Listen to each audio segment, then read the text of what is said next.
নওগাঁ জেলা শহর থেকে ৩৫ কিলোমিটার দূরে মান্দা উপজেলার কুসুম্বা ইউনিয়নের কুসুম্বা গ্রামে অবস্থিত ঐতিহ্যবাহী কুসুম্বা শাহী মসজিদ। হিজরি ১৯১০ সালে সুলতানি আমলে মসজিদটি নির্মাণ কাজ শুরু হয়ে ৫৬ বছরে সম্পন্ন হয় নির্মাণ। আফগান শাসক সুলতান গিয়াসউদ্দিন বাহাদুর শাহের রাজত্বকালে সুলতান সোলাইমান নামে এক ব্যক্তি দিল্লি সহ বিভিন্ন স্থান থেকে শ্বেতপাথর কালো পাথর এনে মসজিদটি নির্মাণ করেন।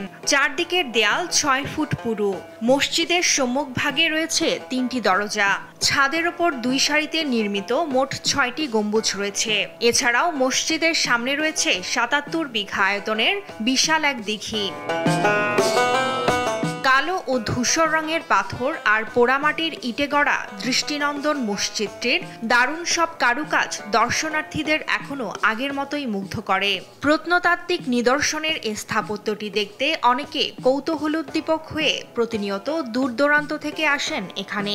কেউ নামাজ আদায়, আবার কেউ মনোবাসনা পূরণ করতেও মানত নিয়ে ছুটে আসেন কুসুম্বা মসজিদে।